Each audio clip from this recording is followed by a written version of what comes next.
chapter 33. Moreover, Yahweh's word came to Jeremiah the second time, while he was still locked up in the court of the guard, saying, Yahweh who does it, Yahweh who forms it to establish it, Yahweh is his name, says, Call to me, and I will answer you, and will show you great and difficult things which you don't know. For Yahweh, the God of Israel, says concerning the houses of this city and concerning the houses of the kings of Judah, which are broken down to make a defense against the mounds and against the sword, while men come to fight with the Chaldeans, and to fill them with the dead bodies of men, whom I have killed in my anger and in my wrath. And for all whose wickedness I have hidden my face from this city, behold, I will bring it health and healing, and I will cure them, and I will reveal to them abundance of peace and truth. I will restore the fortunes of Judah and Israel, and will build them as at the first. I will cleanse them from all their iniquity by which they have sinned against me. I will pardon all their iniquities by which they have sinned against me and by which they have transgressed against me. This city will be to me for a name of joy, for praise, and for glory before all the nations of the earth, which will hear all the good that I do to them, and will fear and tremble for all the good and for all the peace that I provide to it.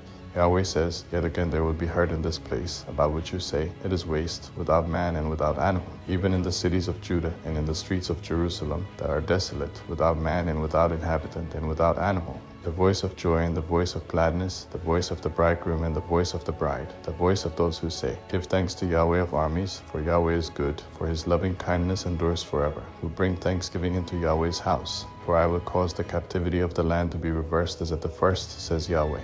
Yahweh of armies says, Yet again there will be in this place, which is waste, without man and without animal, and in all its cities, a habitation of shepherds causing their flocks to lie down.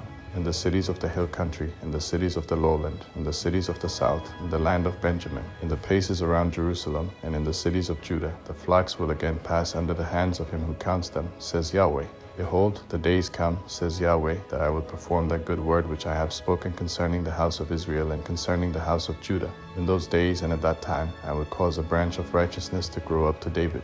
He will execute justice and righteousness in the land. In those days Judah will be saved, and Jerusalem will dwell safely. This is the name by which she will be called, Yahweh our righteousness. For Yahweh says, David will never lack a man to sit on the throne of the house of Israel.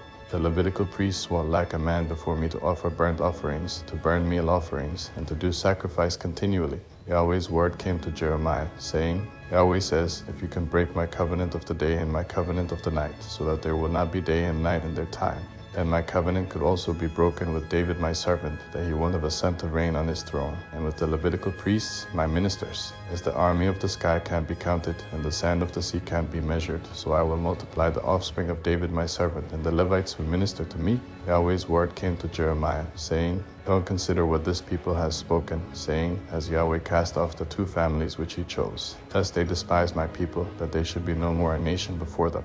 Yahweh says, If my covenant of day and night fails, if I have not appointed the ordinances of heaven and earth, then I will also cast away the offspring of Jacob and of David my servant, so that I will not take of his offspring to be rulers over the offspring of Abraham, Isaac, and Jacob, for I will cause their captivity to be reversed and will have mercy on them.